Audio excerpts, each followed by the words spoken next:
ഷിരൂരിൽ എന്തെങ്കിലും ഇന്ന് കണ്ടെത്താൻ പറ്റുമോ എന്നാണ് നമ്മളെല്ലാവരും ഉറ്റുനോക്കുന്നത്. എല്ലാവരും ചോദിക്കുന്ന ചോദ്യം, അർജുൻ്റെ കുടുംബവും ചോദിക്കുന്ന ചോദ്യം. അവിടെ കണ്ടെത്താനാവാത്ത പലതും കണ്ടെത്തി. സ്കൂട്ടർ കണ്ടെത്തി, മറ്റ് ലോറിയുടെ ടാറ്റയുടെ ബോഡി പാർട്ടുകൾ പലതും, പ്രധാനപ്പെട്ട പാർട്ടുകൾ പലതും കണ്ടെത്തി. ടാക്സിയുടെ ഒരു കാറിൻ്റെയോ ജീപ്പിൻ്റെയോ ഭാഗമെന്ന് സംശയിക്കുന്ന ഭാഗങ്ങൾ കണ്ടെത്തി. പക്ഷേ നമ്മുടെ അർജുൻ്റെ ലോറി, ഇത്രയും നീളവും വലുപ്പവുമുള്ള അർജുൻ്റെ ലോറി മാത്രം നമുക്ക് കണ്ടെത്താൻ പറ്റുന്നില്ല. ഇന്നും ഷിരൂരിൽ ഗംഗാവലി പുഴയിൽ ഡ്രഡ്ജർ ഉപയോഗിച്ചുള്ള തെരച്ചിൽ തുടരും. CP കോൺടാക്ട് പോയിന്റ് 4 കേന്ദ്രീകരിച്ചായിരിക്കും ഇന്നത്തെ പ്രധാനപ്പെട്ട തെരച്ചിൽ. മഴ ദൗത്യത്തിന് തടസ്സമാകുമോ എന്ന ആശങ്ക നിലനിൽക്കുന്നുണ്ട്. കാരണം ഇന്നിപ്പോൾ റെഡ് അലർട്ടാണ് ആ മേഖലയിൽ പ്രഖ്യാപിച്ചിരിക്കുന്നത്. മോശം കാലാവസ്ഥയെ തുടർന്ന് പ്രദേശത്ത് റെഡ് അലർട്ട് പ്രഖ്യാപിച്ചിരിക്കുന്നത് ഈ തെരച്ചിലിന് അല്പം ആശങ്കയുണ്ടാക്കുന്നുണ്ട്. റിട്ടയർഡ് മേജർ ജനറൽ ഇന്ദ്രബാലനും ദൗത്യത്തിന്റെ ഭാഗമാകും. ഷിരൂരിൽ നിന്നും AK അഭിലാഷൻ നമുക്കൊപ്പം ചേരുന്നു. AK അഭിലാഷും ദീപക് മലയമ്മയും രഞ്ജിത്ത് മന്നിപ്പാടിയും ഷെഡിൽ കണ്ണനും അഖിൽ ചാത്തമംഗലവും ഒക്കെ അടക്കമുള്ള നമ്മളുടെ റിപ്പോർട്ടറിന്റെ വാർത്താ സംഘം ഷിരൂരിൽ ഇപ്പോഴും സജീവമായി തെരച്ചിലിന്റെ ഭാഗമായി കൊണ്ടിരിക്കുകയാണ്. ഇന്നലെ നമ്മുടെ പ്രതിനിധി ദീപക് മലയമ്മയും ഷനിലും ഒക്കെ ഈ ഡ്രഡ്ജറിൽ കയറുന്നത് പ്രേക്ഷകർ കണ്ടു. ഡ്രഡ്ജറിൽ കയറി അവിടെ കാര്യങ്ങൾ വിശദീകരിച്ചു, അവിടെ കണ്ടെത്തിയ വസ്തുക്കൾ പരിശോധിക്കുകയും ചെയ്തു. AK അഭിലാഷിലേക്ക് നമ്മൾ പോകുന്നു. AK Abhilash, very good morning. കാലാവസ്ഥ എങ്ങനെയാണ് ഷിരൂരിൽ?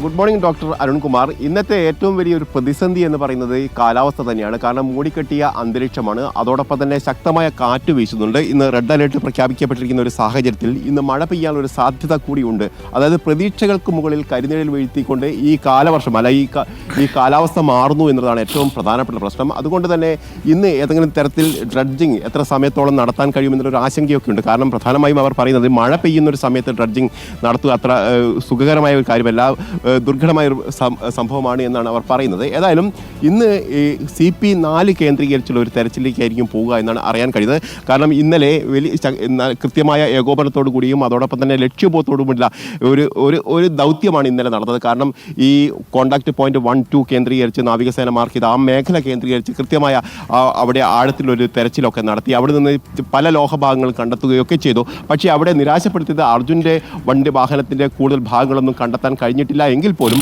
അവിടെയും അർജുൻ്റെ ലോറിയുടെ ചില പാർട്സുകൾ കണ്ടെത്താൻ കഴിഞ്ഞു എന്നുള്ളത് ഒരു ആശ്വാസകരമായ കാര്യമാണ്. കാരണം ഈ അർജുൻ്റെ ലോറി, ഈ ട്രക്ക് ഈ നദിയുടെ ദുരൂഹതകളിൽ എവിടെയോ ഒളിച്ചു കിടക്കുന്നു എന്നതിൻ്റെ സൂചനകളായിട്ട് തന്നെയാണ് അതിനെ കാണുന്നത്. ഏതായാലും ഇപ്പോൾ പറയുന്നത് CP 4 കേന്ദ്രീകരിച്ചുള്ളൊരു തെരച്ചിലേക്ക് പോകണം. ഒരു പക്ഷേ ഏറ്റവും കൂടുതൽ, അതായത് ഈ ഗംഗാവാലി പുഴയിലെ ഏറ്റവും സ്ട്രോങ്ങസ്റ്റ് ആയ ഒരു പോയിന്റ്, ഈ വാഹനം കിടക്കാനുള്ള സാധ്യതയുള്ള സ്ഥലം ഈ CP 4 ആയിരിക്കും എന്നുള്ളതാണ്. ഇന്ദ്രബാലൻ അടക്കമുള്ള ആളുകൾ ഇന്നലെ എത്തുകയും ആ പോയിന്റ് കൃത്യമായി കാണിച്ചു കൊടുക്കുകയൊക്കെ ചെയ്തിട്ടുണ്ട്. ഏതായാലും ഇപ്പോൾ ഡ്രഡ്ജർ നിൽക്കുന്നത് ഈ CP 3 കേന്ദ്രീകരിച്ചാണ്.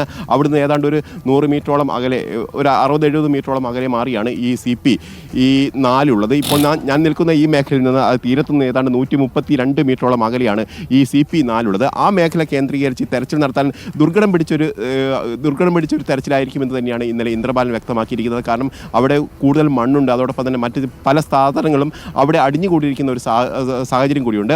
അതൊക്കെ നീക്കം ചെയ്തിട്ട് വേണം ലോറിയിലേക്ക് എത്താൻ.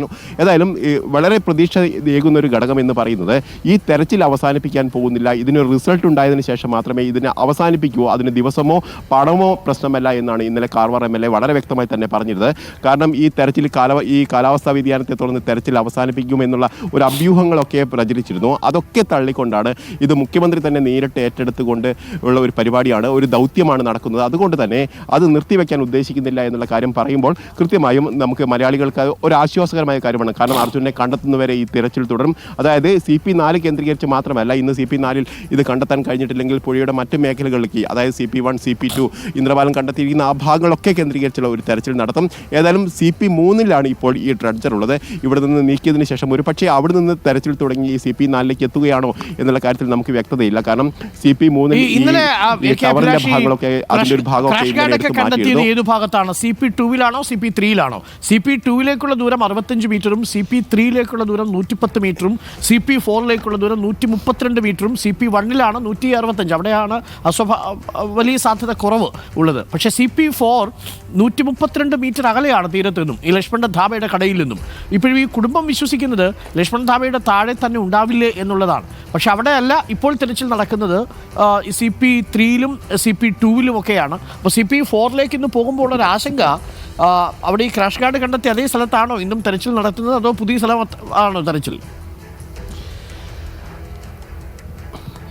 ഡോക്ടർ അരുൺകുമാർ, ഇന്നലെ ഈ കണ്ടെത്തിയ ആ ക്രാഷ് ഗാർഡ് എന്ന് കരുതിയിരുന്ന വസ്തു ഈ ലോറിയുടെ ഭാഗമല്ല എന്ന് ഇന്നലെ ആ ഫിസിക്കൽ പരിശോധനയിൽ മാത്രമാണ് വ്യക്തമായത്. നേരത്തെ ദൃശ്യങ്ങളിൽ നിന്ന് കണ്ടപ്പോൾ അത് ഈ ലോറി ഉടമ മനാഫ് പറഞ്ഞത് ഇത് തൻ്റെ വാഹനത്തിൻ്റെ ഭാഗമാണെന്ന് പറഞ്ഞിരുന്നെങ്കിൽ പോലും നേരിട്ട് പോയി പരിശോധിച്ച സമയത്ത് അത് അദ്ദേഹത്തിൻ്റെ വാഹനത്തിൻ്റെ ഭാഗമല്ല എന്ന് വ്യക്തമായിട്ടുണ്ട്. പക്ഷേ അതുമായി ബന്ധപ്പെട്ട ചില ആംഗുലർ ഭാഗങ്ങൾ അവിടെ നിന്ന് കണ്ടെത്തുകയും ചെയ്തിട്ടുണ്ട്. അതുമാത്രമാണ് ഇന്നലെ അർജുൻ്റെ ട്രക്കിൽ നിന്ന് കണ്ടെത്തിയ ഏക വസ്തു. അതായത് ഏതാണ്ട് ഒരു മീറ്ററോളം നീളമുള്ള 2 അടിയോളം നീളമുള്ള ഒരു ആംഗുലറാണ് കണ്ടെത്തിയിരിക്കുന്നത്. അത് അർജുൻ്റെ വാഹനത്തിൻ്റെതാണെന്ന് സ്ഥിരീകരിച്ചിട്ടുണ്ട്. കാരണം അതിൽ പെയിന്റ് അടിച്ച ഭാഗങ്ങൾ, അത് ഉൾവശത്ത് വെള്ള പെയിന്റ് അടിച്ചിരുന്നു, അതിൻ്റെ മുകളിൽ സ്റ്റിക്കർ ഒട്ടിച്ചിരുന്നു. അത്തരം ഭാഗങ്ങൾ മാത്രമാണ് അവിടുന്ന് കിട്ടിയത്. ഏതാണ്ട് 95% ഭാഗങ്ങളും മറ്റ് ട്രക്കിൻ്റെ ഭാഗങ്ങളാണ് കണ്ടെത്തിയതെന്ന് ഇന്നലെ തന്നെ മനാഫ് പറയുകയും ചെയ്തിരുന്നു. അത് നാവികസേന മാർക്ക് ചെയ്തിട്ട് ആ ഭാഗത്താണ് കണ്ടെത്തിയത്. പക്ഷേ ഇന്നിപ്പോൾ പരിശോധന നടത്താൻ പോകുന്നത് ഇന്ദ്രബാലൻ മാർക്ക് ചെയ്ത CP4 കേന്ദ്രീകരിച്ചാണ്. ആ ഭാഗത്ത് കൂടുതൽ സാധ്യതകൾ ഉണ്ട് എന്നാണ് ഇന്ദ്രബാലൻ പറയുന്നത്. അതോടൊപ്പം തന്നെ ഇന്ദ്രബാലൻ ഇവിടെ നേരിട്ട് എത്തിക്കൊണ്ട് തന്നെ ഈ ഭാഗം കാണിച്ചു കൊടുക്കുകയും ഇന്ന് മേൽനോട്ടം വഹിക്കാൻ വേണ്ടി അദ്ദേഹം ഇവിടെ എത്തുകയും ചെയ്യുമെന്ന് അറിയിച്ചിട്ടുണ്ട്. അടുത്ത 2 ദിവസം കൂടി ഇന്ദ്രബാലൻ ഇവിടെ ഉണ്ടാവും. ഇതൊക്കെ ഈ മഴയെ ആശ്രയിച്ചായിരിക്കും ഇന്നത്തെ തെരച്ചിൽ എന്നുള്ള പ്രധാനപ്പെട്ട ഘടകം. നമുക്ക് ആകാശത്തേക്ക് നോക്കിയാൽ കാണാം വലിയ തരത്തിലുള്ള കാർമേഘങ്ങൾ രൂപപ്പെട്ടിരിക്കുന്നു. അതോടൊപ്പം തന്നെ ശക്തമായ കാറ്റും മേഖലയിൽ അടിക്കുന്നുണ്ട്.